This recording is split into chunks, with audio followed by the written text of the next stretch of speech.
The sons of Ragnar look like a single brotherhood in legend, but contemporary records scatter their names across different wars and regions. Historical scrutiny begins by separating each man before asking whether later tradition correctly reunited them. Ivar, Halfdan, and Ubba have substantial 9th century contexts, while other celebrated brothers emerge mainly through later literature. Even the better attested leaders are not securely called Ragnar's sons by the records nearest their campaigns. The family portrait is therefore an argument made by tradition, not a contemporary group photograph.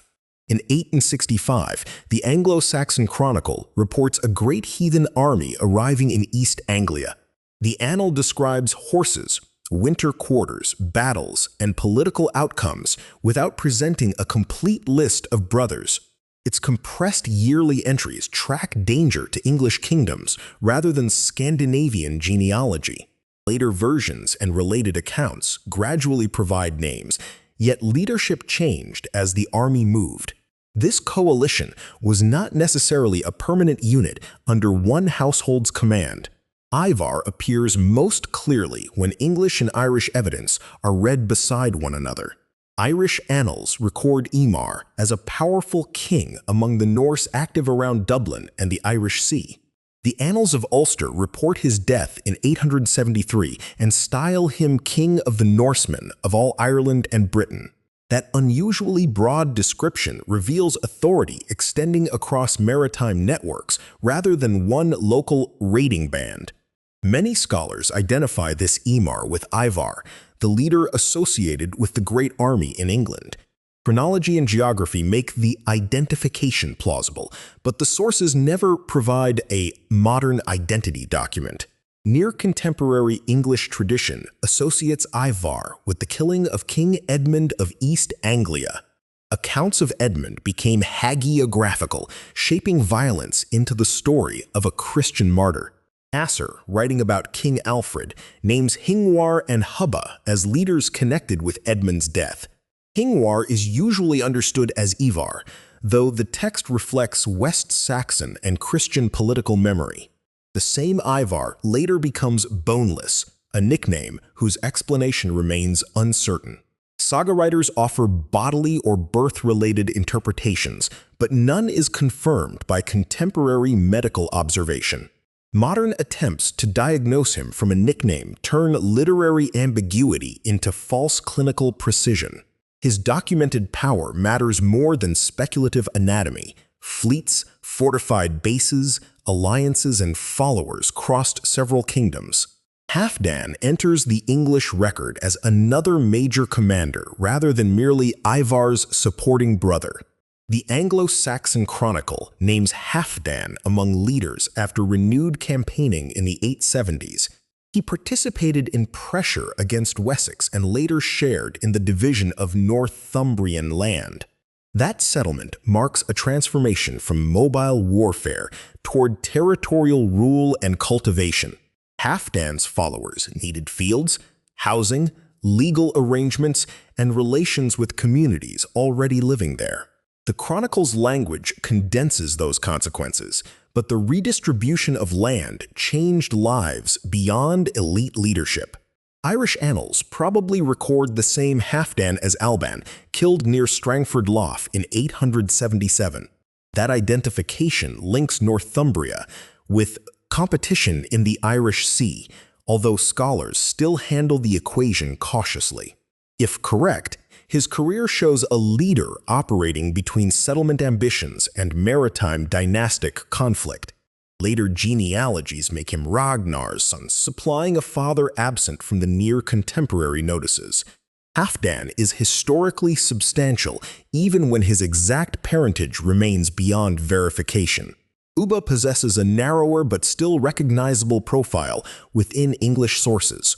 Asser connects Hubba with the force defeated in Devon in 878. The battle is generally associated with the West Saxon stronghold called Sinuit in the text. A Scandinavian banner was reportedly captured, later tradition calling it the Raven. The banner's description comes through written memory, not a surviving textile available for scientific analysis.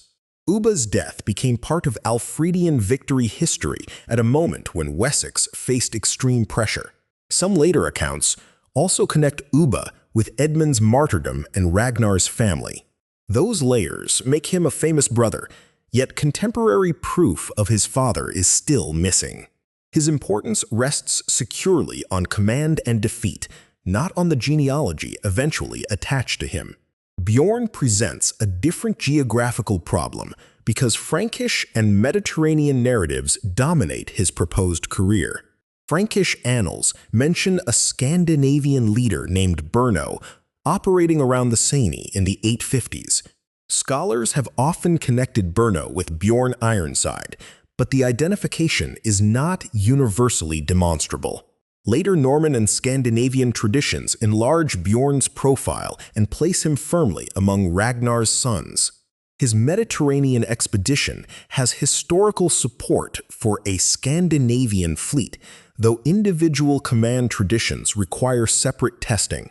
The nickname Ironside belongs to the remembered hero and cannot itself authenticate every voyage assigned to him. Sigurd Snake-in-the-Eye stands on thinner contemporary ground than Ivar or Halfdan. His striking nickname and serpent-marked eye function vividly within Ragnar's later family narratives. No near-contemporary record securely documents that physical feature or a matching 9th-century biography. Medieval genealogies connect Sigurd to Danish royal descent, giving his line dynastic significance.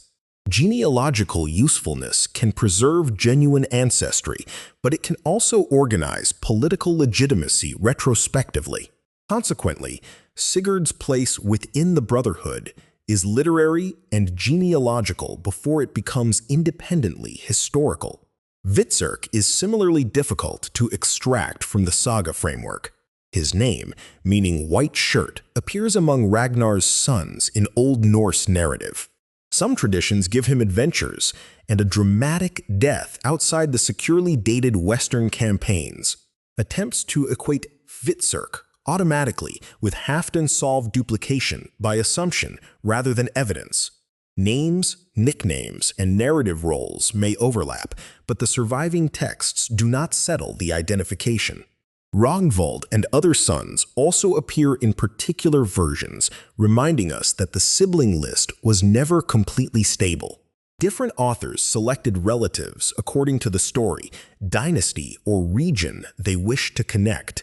Variation is not background noise. It reveals the family being assembled through transmission. The tale of Ragnar Lothbrok creates coherence through recognizable contrasts among the brothers. Ivar becomes calculating, Bjorn formidable, Sigurd visibly marked, and other sons embody distinct heroic qualities. Their father's death then supplies a single motive capable of launching them together against Allah. This is elegant characterization and causation, especially compared with fragmented annal entries. Its elegance should increase literary attention, not historical confidence.